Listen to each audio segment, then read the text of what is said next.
फसल उगाने के बहुत सारे तरीके होते हैं और ये विज्ञान पर आधारित होते हैं। तो बड़े किसान, छोटे किसान अगर जागरूक हैं और विज्ञान से चलें तो बहुत मुनाफा कमाया जा सकता है। इनको बोलते हैं फसल पद्धतियाँ, नए नए तरीके फसल उगाने के। गेहूँ और बहुत सी फसलें पोषक तत्व आपको पता है ज़मीन से लेती हैं, मिट्टी से लेती हैं, जड़ों के द्वारा। ये पड़े हैं पोषक और ये ले रही हैं।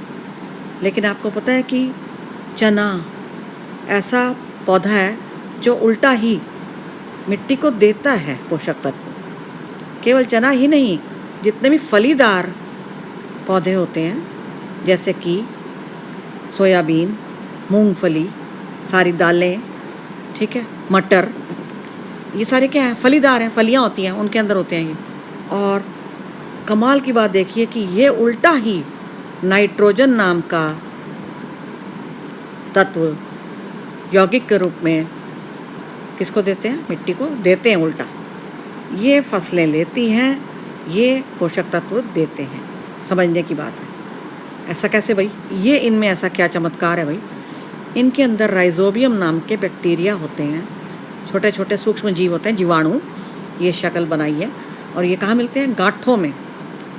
ये आप देख रहे हैं, ये जो मैंने पर्पल पर्पल बनाई हैं, ये गांठें हैं जो आप जब उखाड़ोगे ना किसी भी चना के पौधे को, तो देखना गांठें मिलेंगी नीचे जड़ों में। और उनके अंदर कौन बैठे हुए हैं?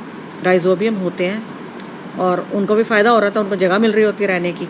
और बदले में वो क्या मदद करते हैं? पौधे की बहुत मदद करते हैं। नाइट्रोजन नाम का पोषक तत्व वो बनवा देते हैं, पैदा करते हैं, मतलब कन्वर्ट करते हैं। वायु की नाइट्रोजन को वो नाइट्रेट में बदल पाते हैं। ये बैक्टीरिया, ये इनका काम है जी। वायु की नाइट्रोजन गैस। अब आप कहोगे कि वायु की नाइट्रोजन वो यहाँ कहाँ से आ गई भाई? इन बैक्टीरिया के तो मिट्टी में है। अरे मिट्टी में भी तो वायु है आसपास विद्यमान, ठीक है। तो उस नाइट्रोजन जो यहाँ पड़ी है, अब वो पौधों के अंदर नहीं जा सकती, लेकिन नाइट्रेट पौधों में जा सकता है। तो कौन किसको बदल रहा है भाई? किस में? जीवाणु नाइट्रोजन गैस को, जो कि यहाँ पड़ी है मिट्टी के साथ, जगह जगह वायु पड़ी है, उसको बदल देता है नाइट्रेट नाम के यौगिक में, जो आसानी से पौधे ले सकते हैं अपने अंदर। कृषि की ज़्यादातर फसल पद्धतियाँ किस पर डिपेंड कर रही हैं? इसका मतलब फलीदार पौधों पर, दलहन पौधों पर, जो बड़ा कमाल दिखाते हैं, नाइट्रोजन को बदलते हैं नाइट्रेट में। ये जो है ना, इस क्वालिटी को यूज़ किया जाता है फसल पद्धतियों में किसानों के द्वारा, जागरूक किसानों के द्वारा। किसान ने खेत में मटर, चना, दाल या सोयाबीन यानी फलीदार फसल उगाई, दलहन वाली फसल उगाई, और उगाने के बाद उसमें जितना भी लेना था मटर वगैरह वो ले लिया, और पौधों को इधर उधर कहीं उखाड़ के फेंक नहीं दिया। उसने पलट कर वापस उनको मिट्टी में ही डाल दिया, ठीक है, और उन्हें मिट्टी में ही उनको जोत दिया। ये देख रहे हैं आप, सारे पत्ते पुत्ते सब इसमें डाल दिए। इसको बोलते हैं हरी खाद। इसका मतलब उसने अपने खेत में हरी खाद डाली है। वाह भाई वाह! वो कैसे? क्योंकि ये पौधे बड़े कमाल के हैं, मैंने आपको बताया था। ये नाइट्रोजन गैस को, वायु की, नाइट्रेट में बदल देते हैं। नाइट्रेट आसानी से पौधों को मिलने वाली चीज़ है, नाइट्रोजन नहीं मिल पाती, लेकिन नाइट्रेट मिल जाते हैं आसानी से।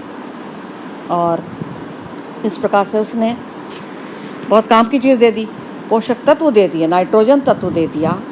किसको? मिट्टी को। किसने? ये जो पड़े हुए हैं पत्ते वत्ते, इन्होंने, हरी खाद ने, ठीक है। और अब अगली बार वो क्या उगाने वाला है? मान लो वो गेहूँ उगाता है वो किसान, तो गेहूँ को क्या मिलने वाली है? बंजर ज़मीन नहीं, उसको मिलेगी बहुत अच्छी मिट्टी जिसके अंदर खूब सारा नाइट्रोजन पोषक तत्व होगा, और वो उसको आसानी से लेगा जड़ों के द्वारा। ये देख रहे हैं ए देख रहे हैं, बी वाला चित्र देख रहे हैं, और सी वाला चित्र देख पा रहे हैं आप? यस। इन तीनों चित्रों को ध्यान से देखिए आप। एक में तो गेहूँ चना पंक्तियाँ बनी हुई हैं, क्यारियाँ बनाई हुई हैं किसान ने। एक खेत के अंदर चना यहाँ पड़ा है तो गेहूँ यहाँ, चना, खिचड़ी सी पकी हुई है, खिचड़ी सी दिख रही है दोनों की। दो फसलें हैं लेकिन रली मली। और ये क्या है भाई, ये 2018 में गेहूँ उगाया, फिर 2019 में चना, फिर गेहूँ। बताइए इन तीनों चित्रों में से ABC में से कौन सी मिश्रित खेती वाला दिखाई दे रहा है आपको, इसमें मिश्रित खेती हो रही है? हाँ, ये हो रही है B वाले में, खिचड़ी खेती, जिसमें फसलें तो 2-3 ले लो अलग अलग, लेकिन उनको मिक्स कर दो। और ज़्यादातर कौन सी लो? दलहन ले लो जी, यानी फलीदार वाली, हाँ, जो आपको नाइट्रोजन देगी, पोषक तत्व उल्टा देगी मिट्टी को। और कोई अनाज ले लो जैसे गेहूँ। तो ये है मिश्रित खेती, जिसमें एक ही समय में कई प्रकार के उगाए जाते हैं और फसलें उगाई जाती हैं, इकट्ठी उगाई जाती हैं लेकिन रली मिली। ठीक है, अच्छा अब नेक्स्ट वाले को देखो, फसल चक्र। इन बाकी दोनों में से इसमें आपको फसल चक्र नज़र आ रहा है A और C में से। हाँ, C में चक्र टाइप की चीज़ नज़र आ रही है क्योंकि चक्रण हो रहा है। हाँ, 2018 में उसने उगाया गेहूँ, अगले साल उगा दिया चना यानी दलहन वाली फसल, जो उल्टा मिट्टी को देगी, कुछ लेगी दी उल्टा देगी नाइट्रोजन, और गेहूँ लेगी नाइट्रोजन। इस प्रकार से भली भांति दोनों का बढ़िया गुजारा होगा। इसको कहते हैं फसल चक्र, जिसमें एक समय में एक पर्टिकुलर क्रॉप उगाई जाती है और उसके अगले साल दूसरी फसल उगाई जाती है। ऐसे बदल बदल के जो हर साल बदलते हैं आप, उसको बोलते हैं फसल चक्र। उसके बाद है ये वाला A, ऑफ कोर्स A वाला है अंतरा फसली करण वाला चित्र। और इसमें क्या है, इसकी डेफिनेशन क्या हुई, परिभाषा? अंतरा फसलीकरण ऐसी पद्धति खेती की, कृषि की, जिसमें पंक्तियाँ बनाई जाएं, क्यारियाँ बनाकर ज़्यादातर अनाज और दलहन पौधों को लगाया जाए। राजमा लेने गए दुकान से, राजमा एक तो 80 रुपये किलो, एक 200 रुपये किलो मिल रहे थे। इतना अंतर! ये 200 वाले वो बता रहे थे कार्बनिक खेती से बने हुए हैं जी, कार्बनिक वाले हैं राजमा। आपको पता है कि आप और भी कई प्रकार की चीज़ें कार्बनिक पाने वाले हो, जैसे कि हर प्रकार के अन्न मिल जाएंगे कार्बनिक, ऑर्गेनिक वाले, कहाँ? मार्केट्स में। और वो बहुत महंगे होते हैं। क्यों? क्योंकि वो बहुत ही अच्छे से बनाए जाते हैं, बड़ी खाद वगैरह यूज़ करके, और उनमें केमिकल वगैरह कहते हैं खेती में नहीं यूज़ किए जाते बिल्कुल भी, मतलब विष रहित होते हैं बिल्कुल टोटल। ऐसे वाली खेती को बोलते हैं कार्बनिक खेती। और उनमें क्या किया जाएगा? कीटनाशी डाले जाएंगे ऐसी खेती में? नहीं भाई, नहीं डाले जाएंगे। उस वाली खेती में खाद डाली जाएगी? हाँ, डाली जाएगी। हल्दी टाइप की चीज़ को या नीम को यूज़ किया जाएगा किसमें?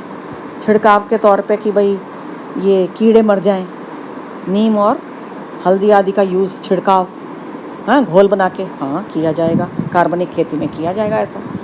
और खरपतवार नाशी, जो कि एक केमिकल होते हैं, रसायन होते हैं, स्प्रे करते हैं, वो डाले जाएंगे? नहीं जी, बिल्कुल नहीं डाले जाएंगे कार्बनिक खेती में।